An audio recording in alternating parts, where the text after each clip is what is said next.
to you as not only your daughter, but someone that has looked up to you her entire life. You know, when us kids were growing up, you were always the quote-unquote mean or bad guy. All of my friends used to say, oh my gosh, your dad looks so scary just because you were a big guy. I would always laugh because although you looked scary, you had a soft side to you. Guess who always pulled that soft side out of you? It's me. As I grew up, you taught me how to fight, how to cook, how to ride my bike, how to play basketball, and so many other things that a dad teaches their kids. As I got older, you would always tell me that nobody can have my baby girl. If you ever bring a boy home to me, then you know what will happen, and no matter what, I always have your back. It wasn't until my sophomore year of high school when you and mom got divorced. Many people don't know, but I refused to talk to you for 3 years. That daddy's little girl quickly changed, and I wanted nothing to do with you. I was angry, sad, frustrated, and confused. I always blamed you because what I saw was that same scary guy that everybody else saw. I did not understand why our house had to be broken. I did not understand why it even happened to begin with.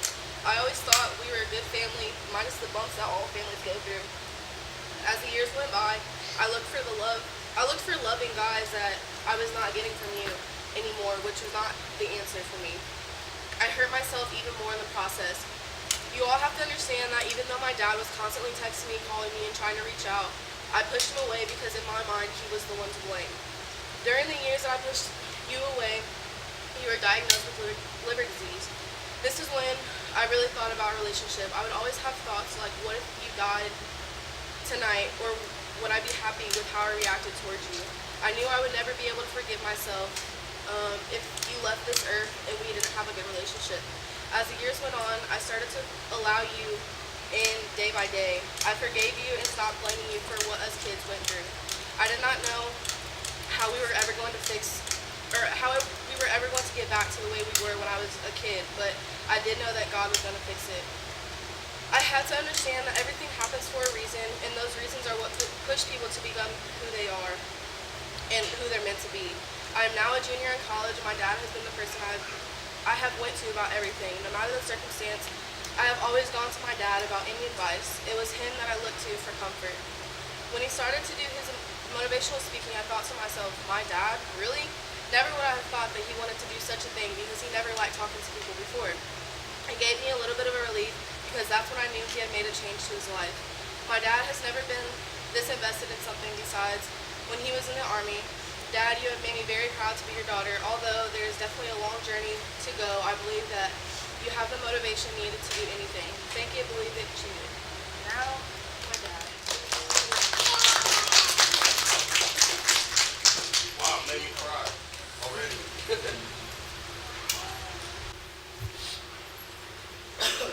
Well, first of all, I just want to thank everybody for taking time out of your Saturday to be here.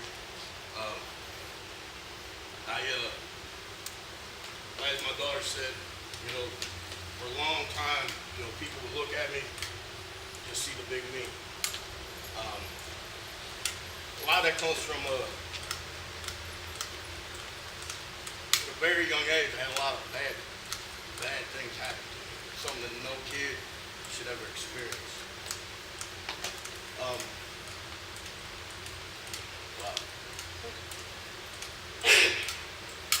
But one person that was a constant was my grandmother. And as my daughter said, things just fell apart with our family. And, sometimes, things happen. And you have to look at yourself. You have to look at your situation. And you have to look at where you've been at before you can move forward to where you want to go. 5 years ago, what I thought was the end-all and be-all of life completely ended. The only other person that ever believed in me other than my grandmother, was Stacia's mom. I thought at the time that she was my best friend. I thought that, things were going to work, but they just didn't.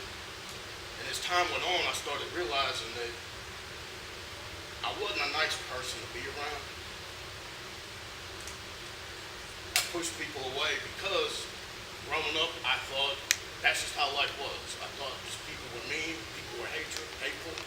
Case in point, I was just telling my fiance today that You know, my stepdad went in the military, and I was waiting on a phone call from him one day, and I was like, I don't know, 6th grade, 5th grade maybe. And my mom told me that morning, hey, Rick's gonna call you tonight. And I couldn't wait to get out. My heart was racing. All I wanted to do was talk to him. You know, military, when you go to Germany, you know, the sponsor goes ahead of time to find housing, make things right for when the family comes. And, all I want to do is talk to Rick. And,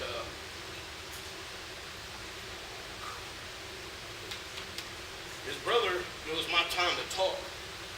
And his brother literally pushed me aside and he said, you don't mean nothing to him. You're just her son. And it really resonated with me in life that maybe I really don't matter. And I carried that through my whole life. When I played some sports, I tried to do things, but at the end of the day, I would always give up on myself. And I didn't realize or see what my potential was until I was in a situation where a doctor said, you got 5 years to live. When that happened, I thought it was over, and I gave up on myself again.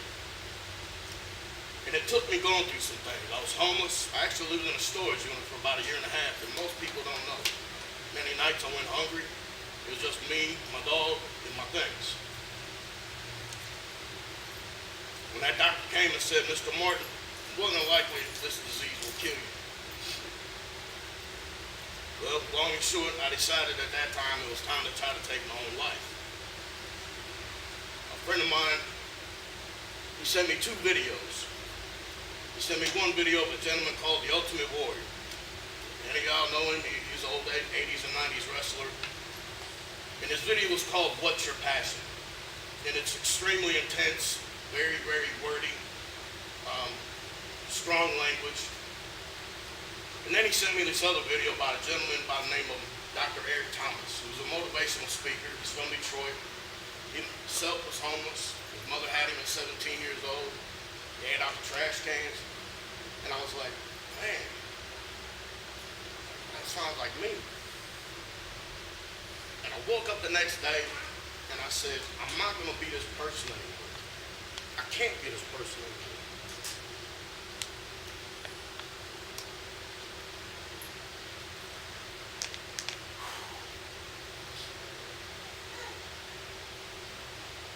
God blessed me with 4 children and a beautiful granddaughter. So I decided at that time to make a change. So some of the things that I did is I realized my strengths and my weaknesses are part of me and they make me who I am. And people don't realize that their weaknesses are also their strengths because you can use them to catapult you to wherever you want to be in life. Doesn't matter whether you're broke, you're poor, it doesn't matter. You have an idea in your head, everything from this weight machine, from this bottle of water to the chair you're sitting in, started out with an idea in somebody's head. And they put the work in to make it something for everybody to have. Another thing that I realized that I did is I conformed to the world. I conformed to what people told me. I conformed to the fact that people said, you will be nothing, you will amount to nothing, and that's all you'll ever be. And I allowed them voices in my head to get the better of me. So, to everybody here, especially the young people, don't allow yourself to conform to what the world says that you may are, or what other people think that you are. Because they don't have any control over what and who you become. That all relies on you, your state of mind, and the effort that you put into what it is that you're doing. Also, growing up, I associated with knuckleheads, gangbangers, and drug dealers. So, that's what I became. Unfortunately, my oldest son right here, I'm not proud of the fact that I did, but a lot of times he would go with me to do certain things that I was doing because in my mind I was able to get away with it because what cop's going to pull somebody over with a baby in the car? And once I realized at the point that I'm at now that I was hurting my son more than anything in the world. Because what if I would have gotten pulled over? He would have been taken from me and his mother.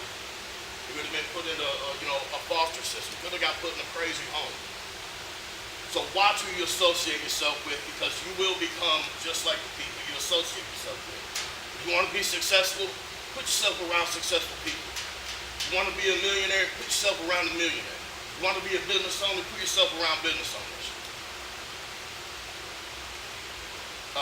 Another thing people don't realize is that if you don't have good routines through the day, that it's very hard to have a positive and successful day.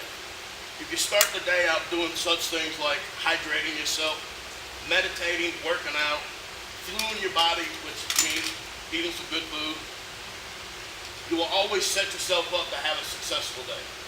And as I always say every day, always got to put some Hulk smash on your day, even in the morning. At the end of the night, always unload from your day. Take a few minutes to meditate, spend some time by yourself, spend some time with the person that you love and you care about, with your children. But most of all, just remember that every single day you have a purpose and you have a why for everything that you do. If you have a dream in your life, don't let anybody ever tell you that you cannot have and attain that dream. I'm a living proof that you can do exactly what you put your mind to, as long as you have the proper mindset.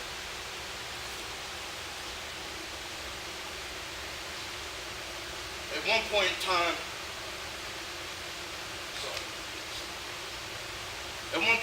I thought I was with my best friend.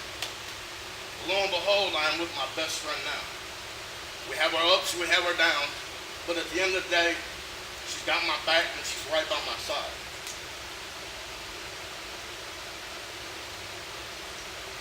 She's shown me a belief in myself that I've never known before. It's very trying because over the last year, we've been put in situations that was out of our control. And I'm sure we both second guess certain things, but at the end of the day, we love each other. And if you love somebody, you're going to do whatever you can to make sure they're happy for yourself. I may not do it every day, but I try to show that to her the best way that I can.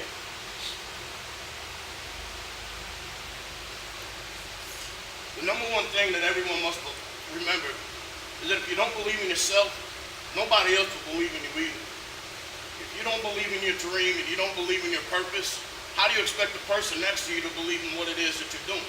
How do you expect to have a total stranger say, hey, I believe in you, when you're not giving them any reason that you even believe in yourself? It will not happen overnight. It is a marathon. It is not a short race.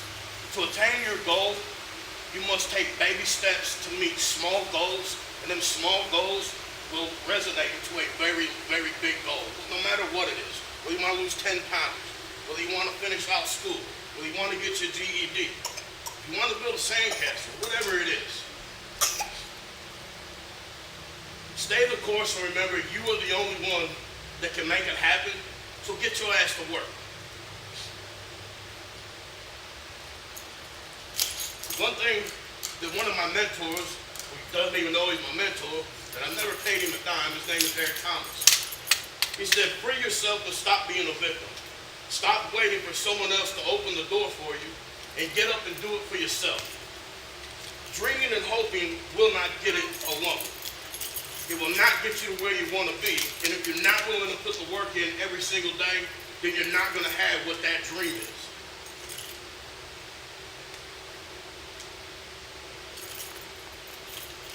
I know this personally because I've been through it. My children have probably been through it. Some of y'all in this room have probably been through it. But life will punch you in the mouth. And it will keep doing it until you fight back. And if you don't fight back, it's going to hold you down and it will keep you down until either you die or something else shows you that you can do better.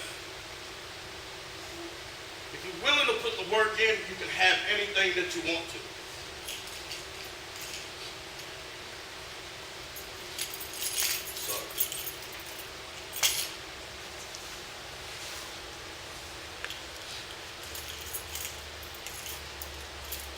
One thing that I've learned No matter what kind of loss you lose, whether it's somebody in a relationship, someone passing away, a friend moving away, or even a dog dying, as much that hurts, an unsurmountable amount of pain, will always just open your eyes to the good things that you have in your life. Wake up every morning and be thankful that you're even allowed to be waking up. Because waking up is a miracle in itself, and it's a blessing every single day. It doesn't matter what you have going on. If you have a job, go do that job to the best of your ability and be the best that you can at that. The road is not easy to attain anything that you want. I said this once before, and I will say it again. You must stay positive and focused, and never ever let anybody tell you that you cannot do what it is that you want to do. As my daughter said, even myself never thought in a million years that I'd be up here talking to people. 10 years ago, you'd never catch me doing that. For the longest time, I swear to God, I thought my ex-mother-in-law hated me because I was so quiet and I just would never speak to nobody. I'd always sit in the chair, mind my own business, and I'd watch people. It's not because I didn't like people, it's because I was so attuned to life just to kind of be by myself.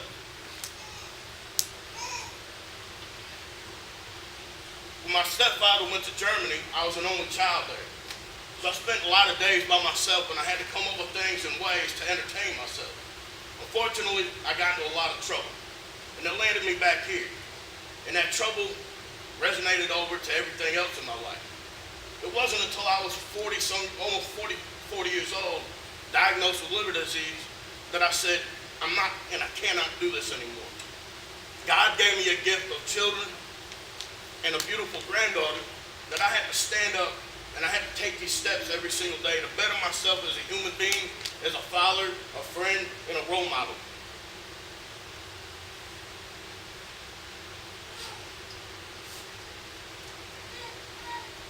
I want to give you guys 5 things that my grandmother used to tell me. She called it the 5 gives. Give more of yourself to others than you take. Give something of value, whether it's information, inspiring somebody, or even $1 to the homeless guy, or even a smile to somebody that's behind the register at the gas station, because you never know what they have going on. And something as simple and small as just a smile can brighten their whole day. For all you know, that person may be contemplating going home and committing suicide. And that one smile that you gave them could turn everything around for them, and you don't even know it. You could be that miracle in somebody's life just walking around.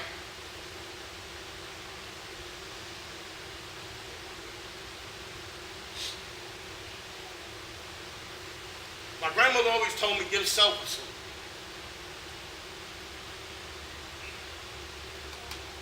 She was the most giving and selfless woman that I've ever met. And truly, if it wasn't for her,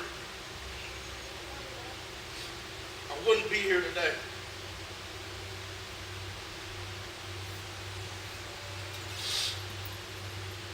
Give often as possible. The number one thing that she always said is give from your heart. Because if you give for any other reason, then it's not giving.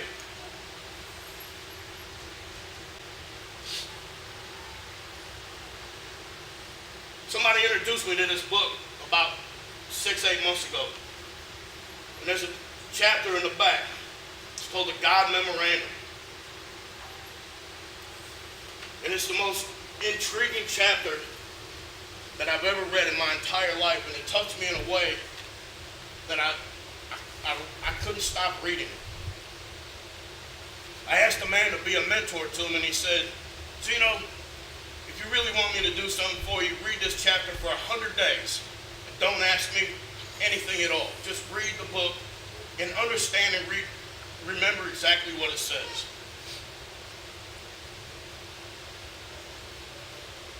I'm just going to read the last paragraph in it. It says, remember then the 4 laws of happiness and success. Count your blessings, proclaim your rarity, go another mile, and one more to fulfill the other 4. Do all things with love. Love yourself, love all others, in love for me. Wipe away your tears, reach out, grasp my hand, and stand straight. Let me cut the grave clothes that have bounded you. This day you have been notified you are the greatest miracle in the world. That has to be the greatest paragraph that I've ever read in my entire life.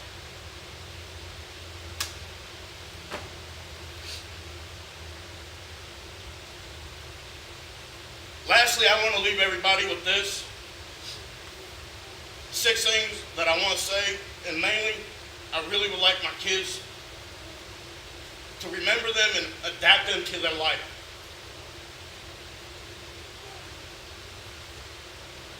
Believe in yourself 1,000% no matter what. Start each day on a positive note. Love your haters, your doubters, and your naysayers. Use it as fuel because revenge is the best success. Success is the best revenge. Give more of yourself to the world than you take. Give thanks to God for each day because that's a blessing in itself. And always start and end your day with Hulk Smash. I've adapted this Hulk Smash attitude because with that, there's nothing that you can't do. If you wake up in the day with the attitude that no matter what gets in front of you, that you will run through it, crash through it, run over it, there's always a mountain for you to climb. And once you climb that mountain, find another mountain to climb, reach your goal, attain your dream, and be the best you that you can be. Always remember, if you think it and believe it, you can absolutely achieve it. Start with a positive thought in your head and a positive space in your heart. I thank you for your time and thank you for being here.